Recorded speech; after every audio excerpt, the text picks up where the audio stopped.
YouTube channel साक्षी अमृता। आज के video में टॉपिक रिलेटेड बातें होंगी and as we know most awaited announcement हो चुकी है। 96th टॉपिक की रजिस्ट्रेशन डेट की अनाउंसमेंट हो चुकी है एंड ये रजिस्ट्रेशन डेट 22 जुलाई 2024 मंडे 9:30 AM से ओपन हो जाएगी टिल 30 जुलाई 2024 ट्यूसडे 10 AM तक रहेगी। So first thing, what is topic? आखिर टॉपिक है क्या? बहुत सारे बच्चे होंगे जिनको नहीं पता होगी टॉपिक क्या है। तो टॉपिक है क्या? सबसे पहले तो topic is test of proficiency in Korean language. So जो नॉन नेटिव होते हैं, जो नॉन नेटिव कोरियन स्पीकर हैं, उनके लिए एक स्पेशल एग्ज़ाम कंडक्ट होता है उनके कोरियन लैंग्वेज लेवल को टेस्ट करने के लिए। एंड जब भी आप साउथ कोरिया जाते हो तो वहाँ पे आपको ये लैंग्वेज टेस्ट देना बहुत ही ज़रूरी होता है। आपके पास एडवांस में है तो अच्छी बात है, अदरवाइज़ एटलीस्ट आपको टॉपिक लेवल 3 तो क्लियर करना होता है। सो इंडिया में टॉपिक की एग्ज़ाम डेट की भी अनाउंसमेंट हो चुकी है एंड इसके साथ साथ टॉपिक रजिस्ट्रेशन फॉर्म की भी डेट अनाउंस हो चुकी है जो कि 22 जुलाई 2024 को 9:30 AM सुबह में आने वाली है। अब क्या क्या चीज़ आपको ध्यान में रखना है? सबसे पहली चीज़ तो इन्होंने रजिस्ट्रेशन फॉर्म लिंक के नीचे लिखा हुआ है 2 दिन का टाइम है टॉपिक के फॉर्म के रजिस्ट्रेशन के लिए, बट फॉर्म लिंक जो है वो 20 to 30 मिनट में डीएक्टिवेट हो जाती है बिकॉज सीट लिमिटेड होते हैं एंड इस ईयर भी सीट लिमिटेड है। हम लोग जानेंगे आगे की वीडियोस में कि इस ईयर कितने सीट अवेलेबल हैं एंड इतनी जल्दी सीट यहाँ पे फुल हो जाती हैं कि विदिन 30 मिनट वो फॉर्म अपनी आप डीएक्टिवेट हो जाता है। एंड बहुत सारे बच्चे ये सोचते रहते हैं कि हमारा फॉर्म तो ओपन ही नहीं हो रहा है। तो फॉर्म ओपन क्यों नहीं हो रहा है?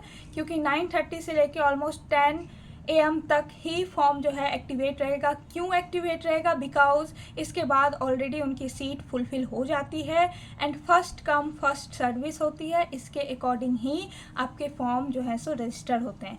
तो कुछ चीज़ें आपको ध्यान में रखनी है टॉपिक रजिस्ट्रेशन फॉर्म को अप्लाई करने से पहले। सबसे पहला चीज़ फर्स्ट पॉइंट ये है कि आपको रेडी रहना है पूरे सारे डॉक्यूमेंट को अरेंज करके। जो भी ये डॉक्यूमेंट मांग रहे हैं टॉपिक एग्ज़ाम में रजिस्ट्रेशन अप्लीकेशन फॉर्म को रजिस्ट्रेशन करने के टाइम में जो भी डॉक्यूमेंट्स लग रहे हैं उन सारे डॉक्यूमेंट्स को आपको एडवांस में ही अरेंज कर लेना है ताकि फॉर्म फिलिंग के टाइम आपको किसी भी तरह की प्रॉब्लम ना आए।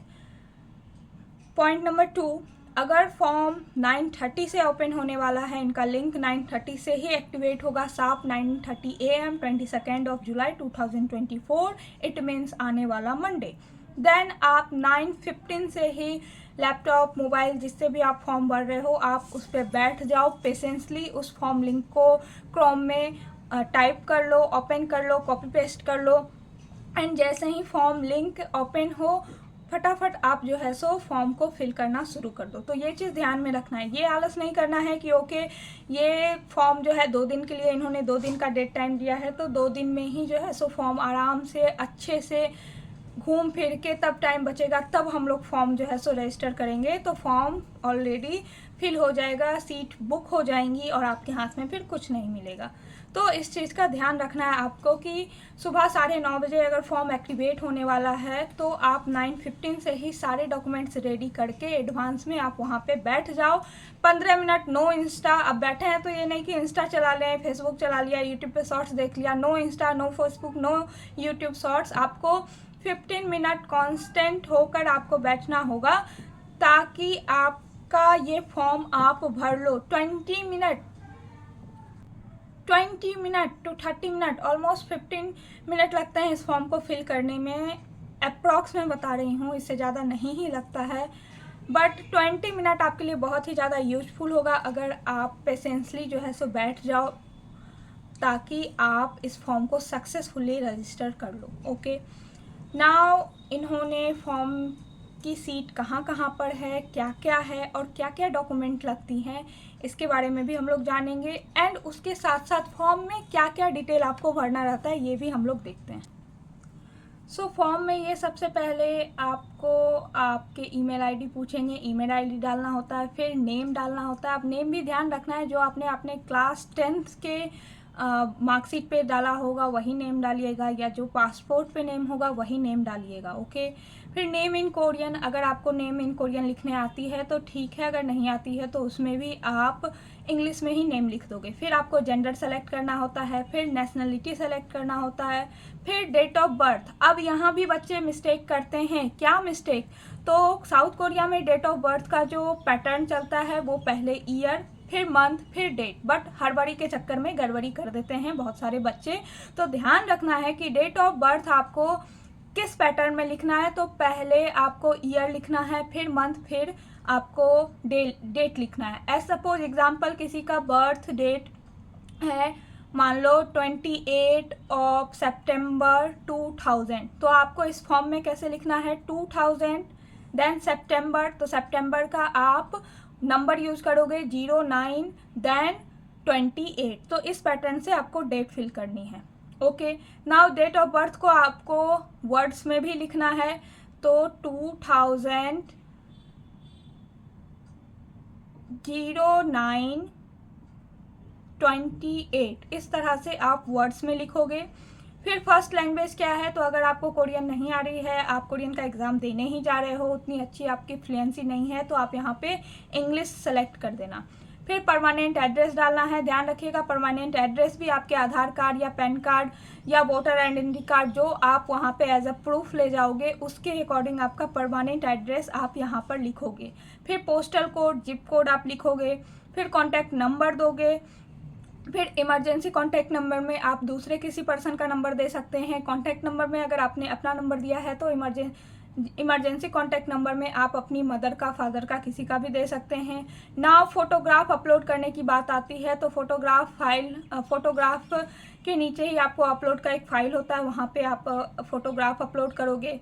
फिर ऑक्यूपेशन क्या है, आप क्यों टॉपिक का एग्जाम दे रहे हो, स्टूडेंट हो, सिविल सर्वेंट हो, कंपनी एम्प्लॉय हो, self employ, home maker, teacher, unemployed, others, तो इनमें से आपको एक ऑप्शन सेलेक्ट करना होता है। General question, how did you here about topic, आपने टॉपिक कहाँ से सुना है, TV, radio, newspaper, magazine, educational institute, poster, ये सारे क्वेश्चन रहते हैं। फ्रेंड, इंटरनेट, तो आप यहाँ पर लिख सकते हो। अदर्स का भी ऑप्शन है, आप वहाँ पर टाइप कर सकते हो। Reason for taking the topic, आप क्यों टॉपिक का एग्जाम देना चाह रहे हो, यहाँ पर भी ऑप्शन है। Study abroad, employment, sight seeing, research, exam in Korean language ability, understanding of Korean culture, other, ये यहाँ पे ऑप्शन है, आप किसी एक को भर सकते हो। Visa, school credit, Korean immigration, ये सारे यहाँ पे ऑप्शन दिए हुए हैं, तो आप जो पर्पस है उस पर्पस के अकॉर्डिंग आप इसको सेलेक्ट कर सकते हो। फिर if you select other in the previous question please write your reason for giving topic below, अगर आपने प्रीवियस क्वेश्चन, इट मीन्स कि आप क्यों टॉपिक देना चाह रहे हो यहाँ पे आपने सेलेक्ट किया है, तो आपको अगले ऑप्शन में उसका रीज़न भी देना होगा। फिर सेल्फ डिक्लेरेशन है, आपको सारे पॉइंट को क्लियरली पढ़ना होगा, फिर आपको टिक लगाना होगा एंड देन आप सिग्नेचर अपलोड करेंगे और इस तरह से आप सबमिट कर देंगे। तो ये सारी चीज़ें जो है सो आपको टॉपिक एग्ज़ाम में फॉर्म फिलिंग के टाइम जो है सो आपको अपलोड करनी होगी।